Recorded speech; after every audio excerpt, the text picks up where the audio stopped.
E aí, pessoal, vamos finalizar? Então, olha só, esse é o último vídeo desse capítulo de população.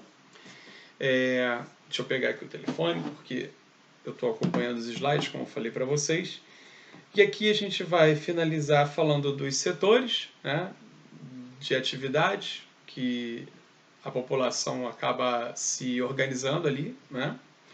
E a gente vai falar também dos indicadores, tá certo? Dos indicadores sociais que, que são o IDH e o índice Gini, tá certo? Para a gente finalizar esse módulo especificamente. Então, vamos lá. Bom, primeiro, os setores de atividade, né?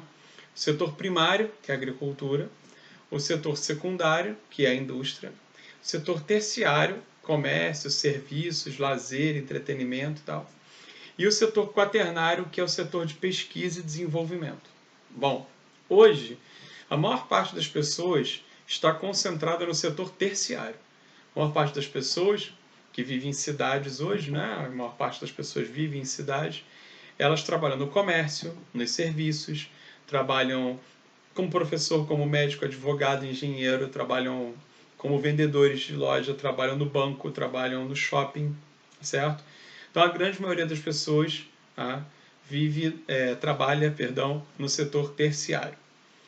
Em países essencialmente agrários, como é o caso de países africanos, alguns países aqui da América Latina, do sul e do sudeste da Ásia, a gente vai ter mais gente trabalhando no campo, no setor primário, do que na indústria, certo? Então você pega países bem pobres, tipo o Sudão da vida, você vai pegar a maior parte das pessoas trabalhando ainda no campo.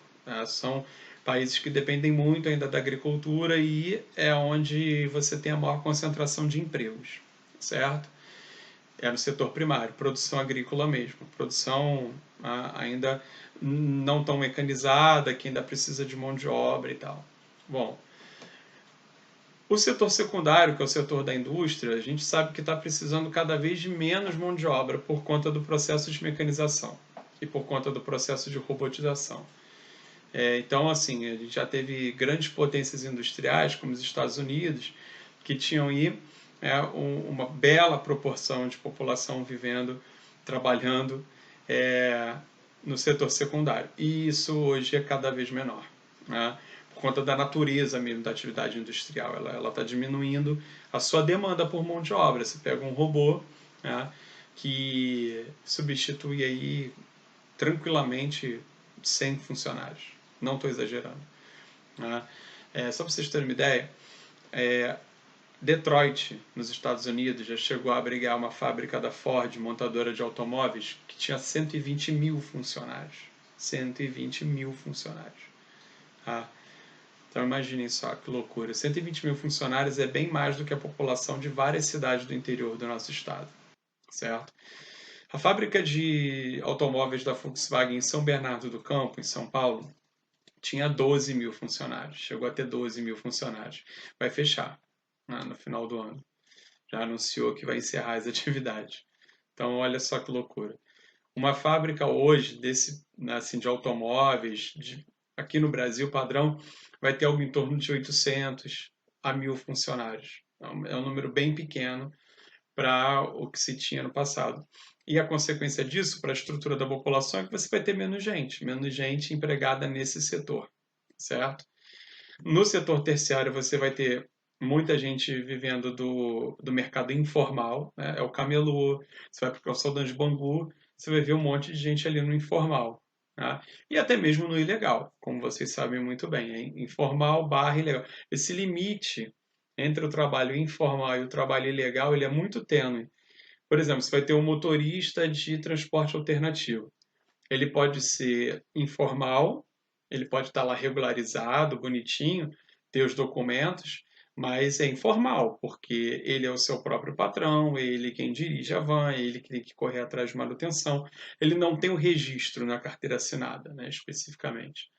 É diferente do motorista do ônibus, né, da empresa. Né? Ele é empregado, ele tem lá todos os direitos registrados em carteira e tal. Ao mesmo tempo, você pode ter um motorista de transporte alternativo que é ilegal.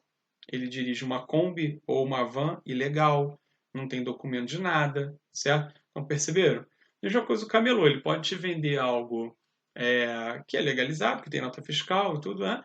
Como pode te vender também algo que é falsificado, não poderia nem entrar no Brasil, tá certo? Então esse limite é muito tênue e a gente tem cada vez mais um processo de precarização do mercado de trabalho. O Uber é um grande exemplo, é setor terciário e é informal, tá? E é precário.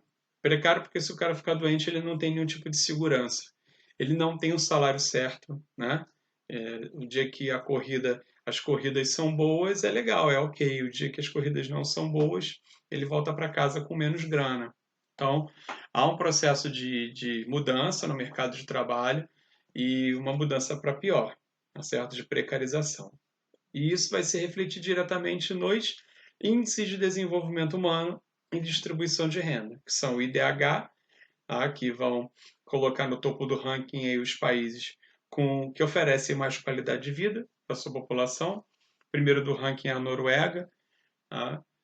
Os 10 primeiros quase todos são países nórdicos.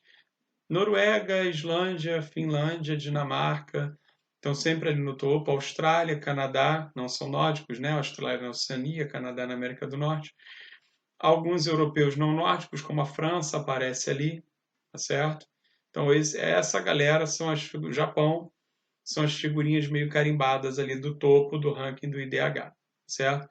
O Brasil vem caindo, mas a gente vai falar do Brasil depois especificamente, tá certo?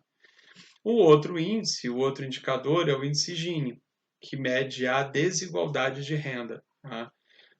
Cuidado, tem uma armadilha aí. Tá? No caso do IDH, ele varia de 0 a 1, e quanto mais próximo de 1, mais alto ele é, melhor é a qualidade de vida da população. No índice Gini, é o contrário.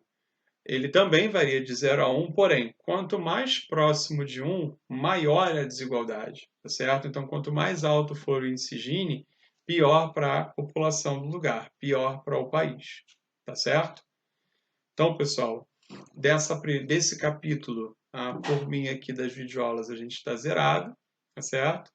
E vou mandar para vocês, como já disse, o material de apoio para a gente continuar aí na nossa saga do EAD, tá certo? Grande beijo e abraço para todos, até a próxima.